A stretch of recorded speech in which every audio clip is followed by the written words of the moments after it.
merci pour cet accueil. Je suis très content de jouer à Bordeaux parce que c'est la première fois que je viens jouer à Bordeaux. Et j'ai appelé une copine qui est bordelaise et je lui ai dit je vais faire des blagues locales sur la ville. Elle m'a dit ok, mais par contre tu fais pas comme tous les humoristes qui font des blagues sur les Bordelais et leurs doudounes sans manches. Ah, vous avez des problèmes, hein. Oh la vache. Non mais tu sais, dans le Nord, ils veulent pas de blagues sur la consanguinité, les catholiques, ils veulent pas de blagues sur la pédophilie. Et vous? Ah non, nous attaque pas sur les doudounes sans manches, hein. On vit bien à Bordeaux, a priori, hein.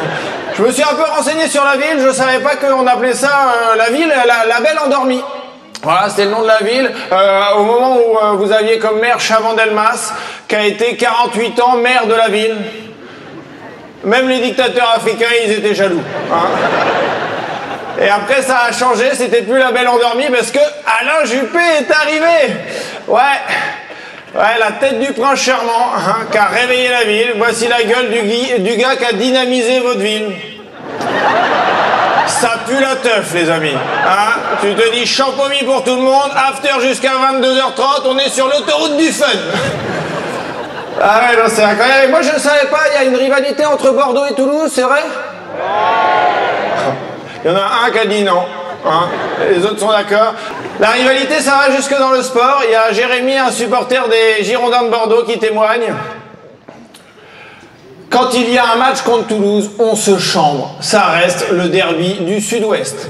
Hein, je précise que l'article date de 2021, hein, avant que vous plongiez. Là, vous êtes au max de votre énervement, là. La rivalité Bordeaux-Toulouse, elle est méchante, hein. Waouh. Et c'est marrant parce que vous avez le musée des illusions à Bordeaux, et j'imagine que c'est Gérard Lopez, le président des Girondins de Bordeaux, le directeur du musée des illusions. Hein. Là, Gérard, il doit être là. Ne bougez plus, fermez les yeux, vous êtes en Ligue 1. Abracadabra, ouvrez les yeux. National, bienvenue. Et c'est dommage quand même, vous êtes en national alors que vous avez un stade de 42 000 places, le Matmut Atlantique. 42 000 places, le Matmut Atlantique. La Matmut, elle assure, mais pas contre la descente en national après.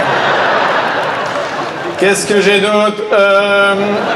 Non, jusque-là, ça se passe pas trop mal, hein, pour un test devant 4000 personnes, je suis pas mécontent. Autre truc, vous êtes au patrimoine mondial de l'UNESCO. C'est valorisant, hein. Vous en avez rien à foutre. Non, mais c'est valorisant d'être au patrimoine mondial de l'UNESCO. Après, il faut savoir que Le Havre est au patrimoine mondial de l'UNESCO. Voilà, c'est moins valorisant, hein. C'est comme si on me disait, Tristan, tu vas être promu chevalier des arts et des lettres, et puis après, je découvre que Francky Vincent a été promu chevalier des arts et des lettres, hein. Ceci n'est pas un montage, hein. Voilà, ça existe vraiment, c'est notre réalité. Tu veux mon zizi? Oui, oui, oui, oui. Tu veux être promu chevalier des arts et des lettres? Non, non, non, non, hein. Dernier truc avant de vous laisser, ce matin on est arrivé tôt, j'ai pris mon petit vélo, je suis allé me balader dans Bordeaux et c'était très sympa, mais il y a un truc qui était surprenant, c'est que le kebab le plus connu de Bordeaux, il s'appelle Coluche.